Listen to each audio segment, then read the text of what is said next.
Liceos en toma, carabineros desalojando, liceos en retomas, nuevo actuar de la policía, destrozos en establecimientos, estudiantes sin clases, marchas que prometen radicalizarse y diálogo por una mejor educación municipal, que es el fondo del problema en un punto muerto con las autoridades.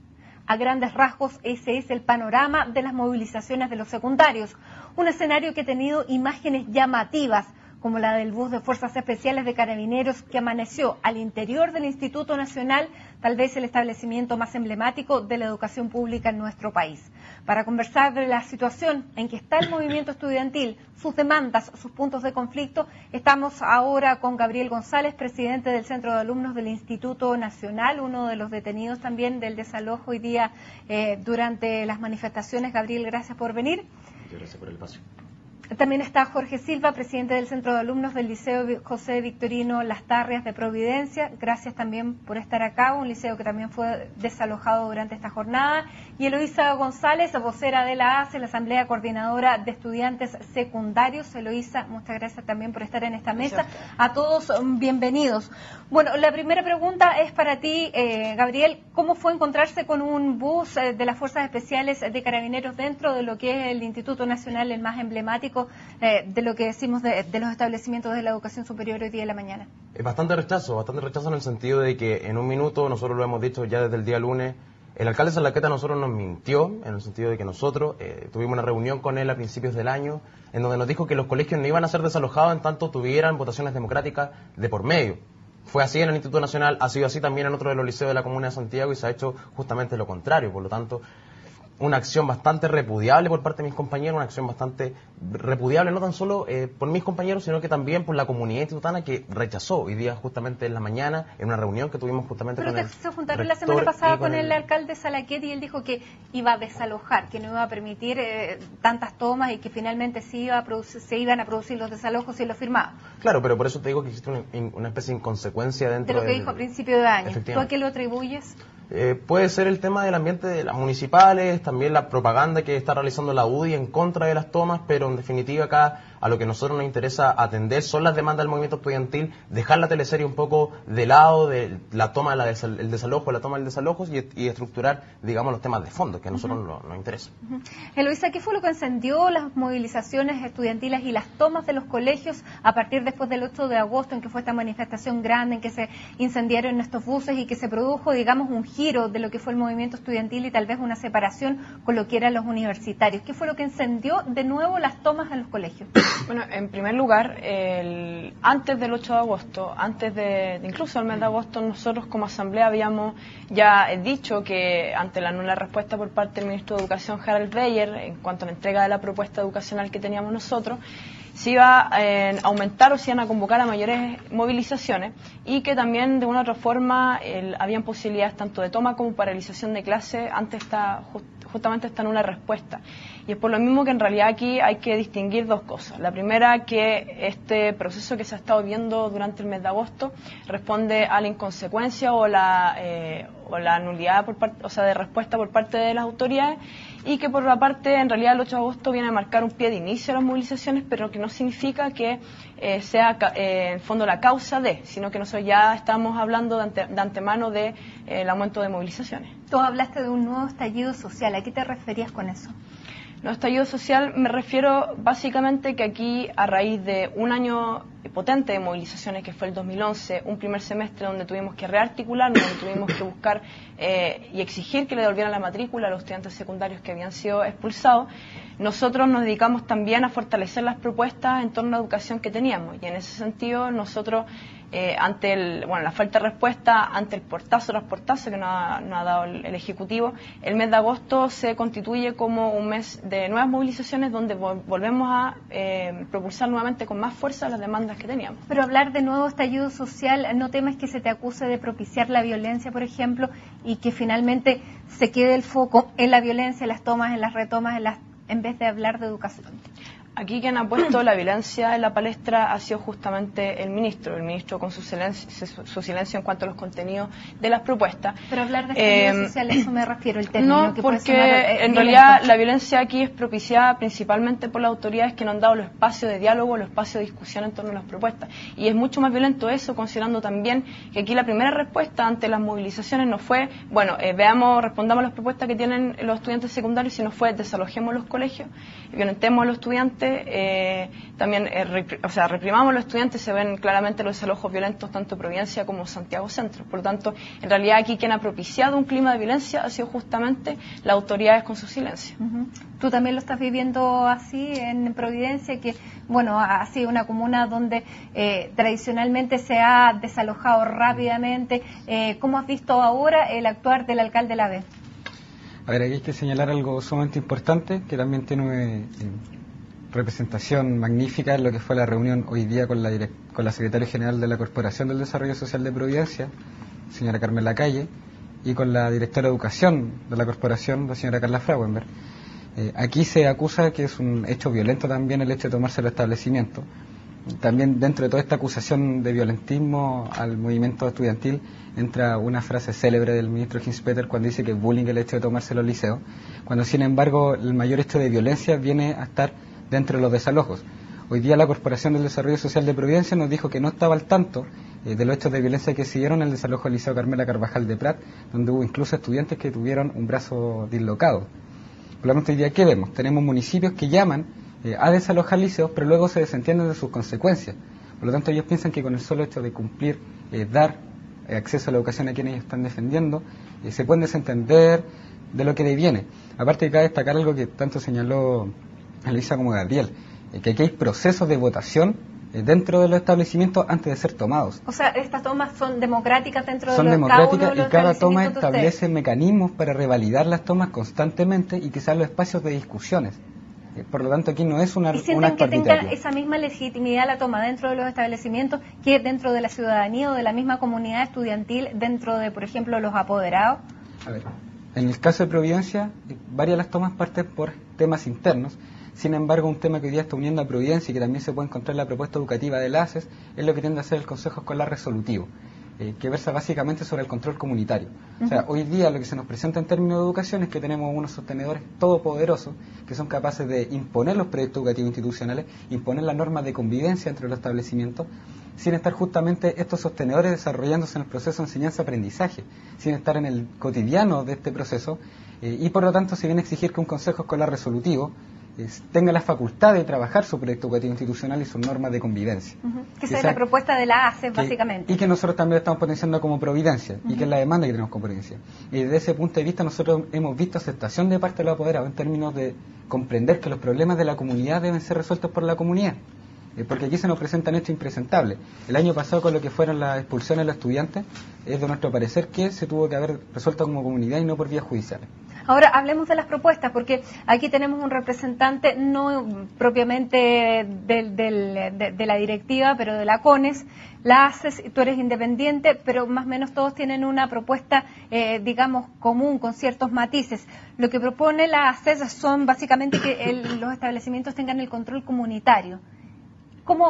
¿Qué es lo que piden ustedes a partir de lo que hay ahora, la educación municipalizada? Lo que se quiere es que cada vez se pueda potenciar más la educación pública. ¿Qué es lo que piden ustedes a través de esa carta, que ya es un documento que le presentaron al ministro durante el mes de mayo? Bueno, en primer lugar, esta propuesta hoy se contrapone a la agenda privatizadora que tiene el Ejecutivo. Es decir, aquí nosotros estamos proponiendo desde los estudiantes secundarios una propuesta que viene a profundizar la educación pública y a salvarla del intento de sepultarla que tienen las distintas autoridades. Ante eso, el punto central de la propuesta plantea la creación de un sistema nacional de educación estatal, gratuito, de excelencia y con control comunitario, que es justamente el eje articulador de la propuesta. hubieron varios intentos durante ¿Control comunitario el pasado. a qué se refieren? ¿Control comunitario de los colegios? Exactamente, el control comunitario de los colegios, pero ojo que el control comunitario, como se han dado en intentos de años pasados también con la Escuela Nacional Unificada, tiene que ver con que las comunidades no solamente se componen de los profesores, de los estudiantes secundarios, de los apoderados, sino que también se componen, por ejemplo, de los trabajadores, de los centros o las organizaciones comunales, y que aquí la educación está también cuestionada en el fondo de que nosotros también tenemos que entender cuál es el sentido de la educación, y ante eso las realidades que se comparten en el mismo territorio son fundamentales. Que no son centrales, no son centralizadas. Exactamente. Que no se pueden y hecho, justamente ahí tiene que central. ver un punto fundamental que tiene que ver con la desmunicipalización. Es decir, nosotros planteamos que el problema fundamental, uno de los problemas fundamentales de la educación es la municipalización de los establecimientos. Para ello planteamos la desmunicipalización, pero a través de organismos estatales descentralizados, es decir, en los territorios y que funcionen mediante un control comunitario. Perfecto. Pero la propuesta de la CONES bueno, también tiene una reforma, digamos, un eje que está fortaleciendo la educación pública, pero tiene una agencia nacional para la educación pública. Es un poco distinto. No, acá nosotros nos centramos también en lo que justamente mis compañeros acá de panel han señalado, en el sentido de que tiene que haber cierta gestión y control de gestión por parte de la comunidad. Nosotros, al menos como Instituto Nacional, también hemos levantado una propuesta en la misma dirección con los consejos escolares resolutivos. Lo hemos dicho, también la coordinadora lo dijo el año pasado. Sin embargo, acá el principal horizonte político de nuestra movilización que nosotros hemos levantado es la desmunicipalización de los liceos. Queremos que a partir de esta propuesta, fundamentalmente, es uno de los principios básicos para acabar con la desigualdad, entendiendo que hoy día la distribución que tienen justamente los municipios de los recursos que se le inyectan por parte del Estado, de pronto son desviados en distintas otras funciones que la municipalidad necesita. ¿Ya? Acá los municipios no son los especializados completamente para poder darle un buen control de gestión hacia los colegios que nosotros estamos hablando, y en ese sentido lo que nosotros proponemos es una nueva institucionalidad pública. Un regreso a la educación estatal con la que se terminó en la década del 80. No, o sea, lo que se hizo en la década del 80 fue un sistema impuesto justamente en dictadura, y queremos que acá se democraticen justamente los espacios que nosotros hemos dado apertura en esta discusión. Acá lo que nosotros tenemos súper en claro es que la estrategia del gobierno es que se desvíen los temas de fondo, hablemos de violencia, algunas propuestas como se han dado sobre la ley Hinspeter. Ante eso yo creo que uno de los principales objetivos para desviar la atención, y acá nosotros somos concretos, nos interesa hablar justamente de educación. Hoy día lo estamos haciendo en este panel. Agencia Nacional de Educación, uno. Reformas en los planes de estudio. Claro, o sea, la reforma de los planes de estudio justamente hace consolidar una educación entendida como integral, y no tan solo verla en el enfoque de la PSU, no tan solo verla dentro de un margen estructural en donde solamente los sistemas instrumentales como el CIMSE, como la PSU, sean los instrumentos, valga la redundancia, que tienen que dar un buen énfasis a la educación pública. Ustedes piden también descentralizar, incorporar nuevos ramos. ¿Cuál es la propuesta en materia, digamos, académica? Se han dado muchos discursos sobre eso. Nosotros sabemos que también el Consejo Nacional de Educación, que está compuesto por distintos estamentos que han sido escogidos por la alta dirección pública, se está encargando justamente de dar soluciones a las problemáticas que se dan con las mallas curriculares, pero nosotros hemos dicho en innumerables meses que es necesario incorporar elementos como educación cívica dentro de la educación de nuestros compañeros. Hemos dicho que es importantísimo también dar un cuidado y especial énfasis dentro de la educación sexual de nuestros compañeros, y entre otros tópicos que nos parece importante también abrir la discusión con la ciudadanía, con el Ejecutivo y con el Parlamento.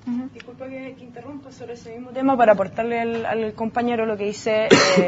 Nosotros también planteamos la propuesta de la flexibilidad curricular, pero que justamente entra nuevamente el concepto de control comunitario, porque aquí el contenido, lo que se imparte y los procesos educativos, por algo hablamos de excelencia, están marcados profundamente por la realidad justamente que viven constantemente los estudiantes secundarios en conjunto de sus familias y el mismo territorio. Además, otro de los puntos muy importantes, o un poco acompañando lo que dice Eloísa, el tema de la libertad de enseñanza. Hoy día, ¿qué entendemos en Chile como libertad de enseñanza? Entendiendo que, por ejemplo, en los artículos de la Constitución, los derechos fundamentales de los ciudadanos está el derecho a la educación, la libertad de enseñanza, y en las garantías constitucionales no encontramos el derecho a la educación, pero sí la libertad de enseñanza. Bueno, Jorge, Gabriel, Eloísa, los invito a hacer una pausa, y también después, luego de la pausa, los invito a que vean la respuesta del ministro a la propuesta de la CONES. No se vayan, todavía tenemos más debate junto a los secundarios que hoy día están protagonizando la noticia en nuestro país. No se vayan.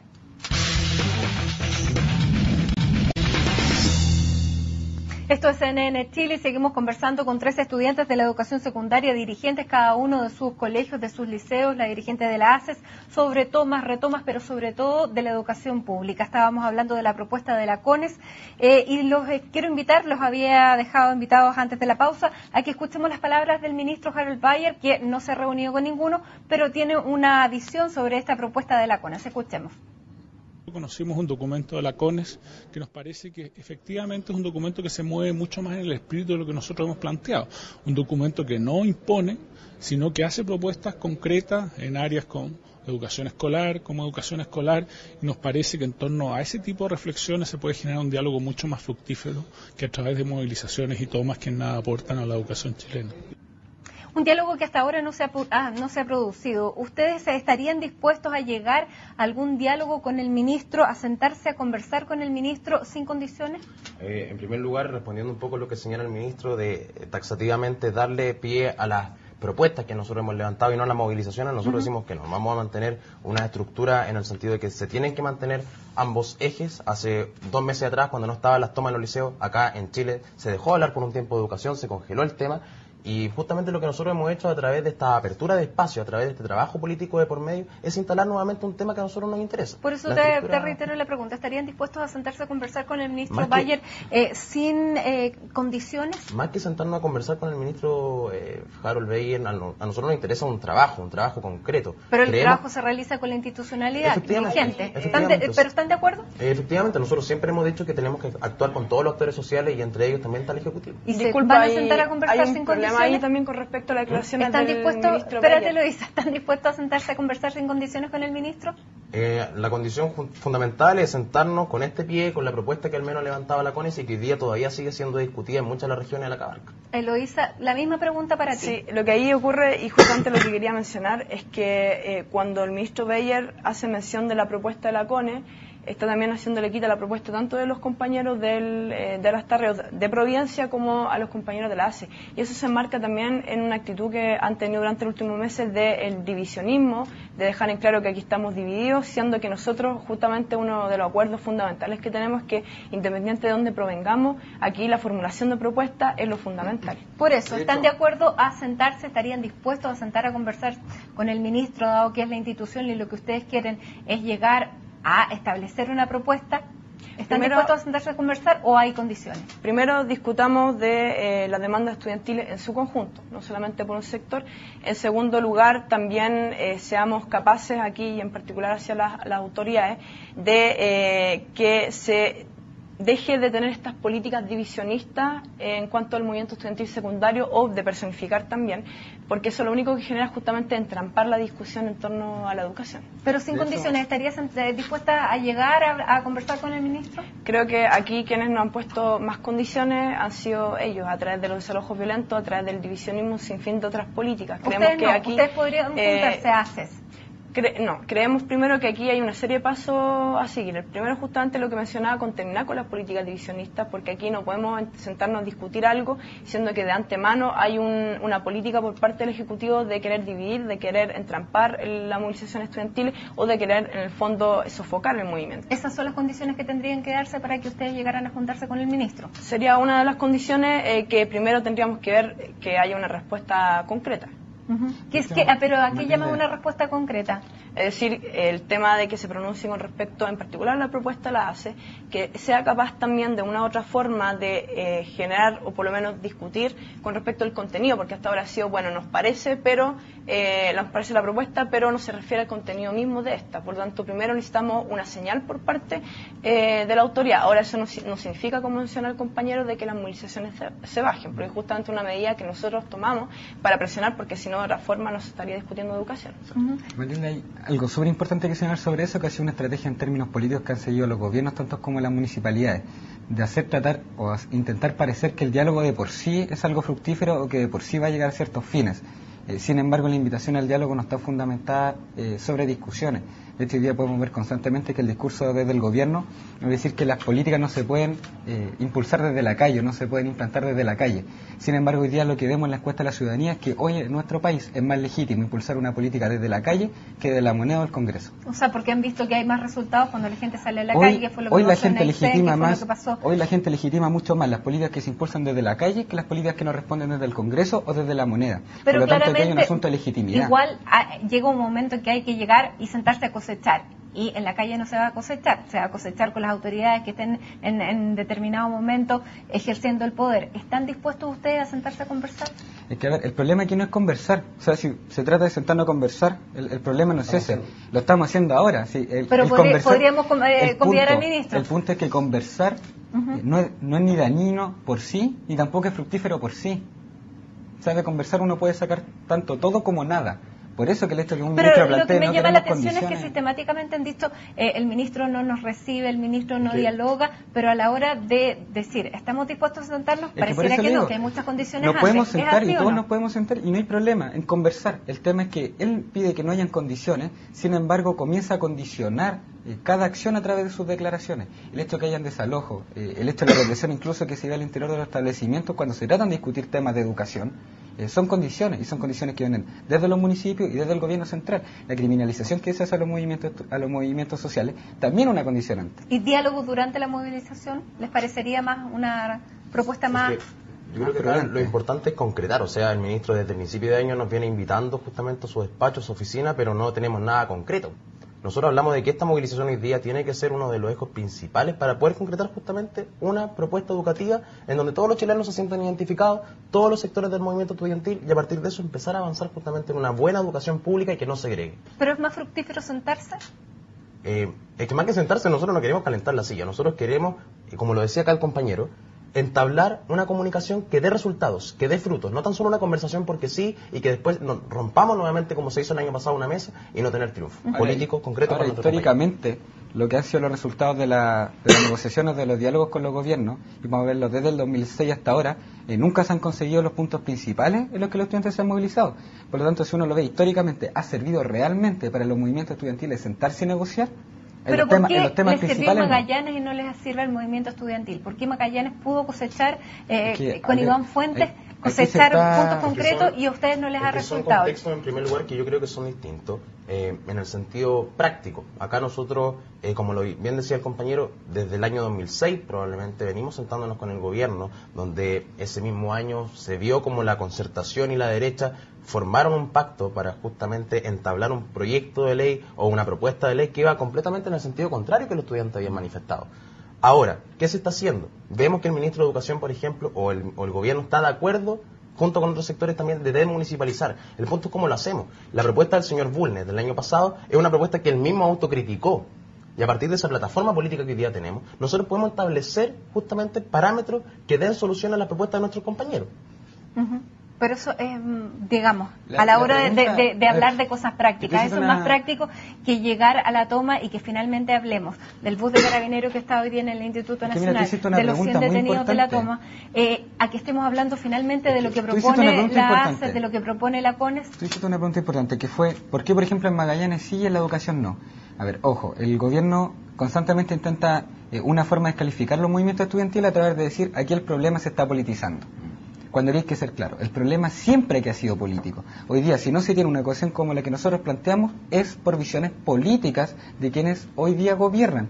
Y lo que nosotros estamos planteando es cambiar la visión política de una construcción de Estado. ¿Y eso no se resuelve, por ejemplo, en el Congreso? Por ejemplo, hemos estado acá conversando con Mario Weissflut de 2020 que dice, el peor negocio que los estudiantes pueden hacer ahora es ir y tomarse los liceos porque precisamente se va a poner el foco en la toma y no en lo que tendríamos que hacer, que es la primera piedra, que según él es parar la reforma tributaria, que lo que hace es segmentar de acuerdo a 2020 más los estratos y la educación. Ustedes nos preguntan por la toma 2 veces y nosotros después logramos reivindicar y volver a caer sobre educación. Cuando no hay toma, ni siquiera tenemos el espacio para hablar sobre educación. Y además tenemos que entender por qué nacen hoy día las tomas en los diferentes liceos. Las tomas nacen y son fruto de la indiferencia que la clase política ha tenido en el Parlamento y en el Ejecutivo, la indiferencia, la apatía, la ignorancia de justamente las propuestas que nosotros hemos levantado, y es lo que estamos haciendo justamente en este tipo de plataformas para decir, nosotros estamos dispuestos a un diálogo porque queremos hablar con todos los sectores sociales. ¿Pero por qué? No para calentar el asiento, como te dije, sino que para fortificar, para concretar las propuestas que nosotros mismos hemos levantado. Que creemos que tenemos que abrirla a la ciudadanía, que el año pasado manifestó un 90% de apoyo a las demandas, y que fue una cuestión concreta. Y cambiar la lógica de mercado que se da, y te voy a dar cifras concretas acá. Hay una cuestión muy importante y que nosotros no lo hemos visto probablemente como movimiento estudiantil, que qué sucede con la educación diferencial, las escuelas de lenguaje. Hoy día las escuelas de lenguaje son justamente un fruto del mercado. Sostenedores pueden llegar a ganar al mes, por ejemplo, casi 6 millones de pesos, justamente por este proceso de la desregularización que se da con este tipo de escuelas, que son escuelas especiales para compañeros que tienen diferencias, digamos, en términos educativos, en términos de aprendizaje. Y eso hoy día es inaceptable, porque están jugando y están gastando, están aprovechándose de miles y miles de chilenos que hoy día tienen dificultades, y eso no se puede permitir, porque acá la educación pública, tal y como nosotros la vemos, es con un sentido y un rol, valga la redundancia, público, pero también de crecimiento social, de una construcción social que se tiene que dar con todos. Pusieron el tema sobre la mesa con las nuevas tomas. Todo Chile ya está atento a lo que ustedes están haciendo. ¿Están dispuestos a llevar esta movilización a una mesa de conversación, de negociación con el ministro Harold Bayer? Sí, de acuerdo. ¿Eloísa? Yo creo que nuevamente hay que retroceder en cuanto al tema de las condiciones que hoy se nos están imponiendo. Creo que hay una serie de cosas que ¿Pero primero hay estás que dispuesta a solucionar. sentarte? Creo que estaría dispuesta si es que estas condiciones dejan de una forma, valga la redundancia, de condicionar a nosotros y en realidad sean de frente a frente, porque hasta ahora lo que ha ocurrido es que en el fondo hoy nosotros estamos levantando una serie de propuestas, pero aquí hay una respuesta que por parte del ministro de Educación que viene a condicionarnos y no simplemente a encarar de una forma directamente las propuestas que se están dando en este momento. Jorge. No depende de si yo estoy propuesto, sino en realidad de lo que vayan viendo los compañeros en torno a las políticas que se van tomando.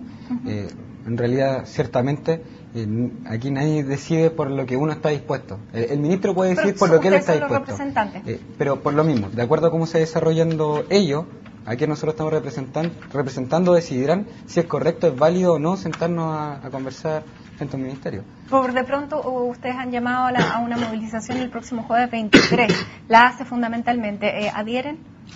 Al menos nosotros como Instituto Nacional, en tanto validemos nuevamente la toma, vamos a asistir a esta movilización y entenderla como importante. Nosotros también, y aparte de eso, los liceos municipales de Providencia estamos convocando una marcha el día de mañana a las 14:30 horas hacia la Municipalidad de Providencia para una vez más entablar el tema en Consejo Escolar Resolutivo, porque este asunto tiene resolución directamente del sostenedor, que es el municipio. Eloísa, ¿temes violencia en una manifestación como esta, que después se te culpe o se te atribuye a ti de incitar a la violencia, sobre todo después de las declaraciones del estallido social? Bueno, primero, insistir nuevamente que aquí no se trata de personificar el movimiento estudiantil. En segundo lugar, la idea justamente de las marchas comunales es, como mencionó también el compañero, de reposicionar las demandas fundamentales de los estudiantes secundarios, sobre todo en torno a la desmunicipalización y al control comunitario. Y ante eso creemos nosotros, por lo menos, que para el jueves 23 de agosto van a ser marchas que se van a dar esporádicamente en diversas comunas, con una alta confluencia de diversos sectores, y que por lo tanto va a salir por lo menos bastante positivo. Muy bien, muchas gracias Eloísa, Jorge, Gabriel, por estar conversando de las tomas, pero también de educación, y a ustedes gracias por acompañarnos desde su casa. Siga en nuestra sintonía porque ya viene CNN Prime. Muchas gracias.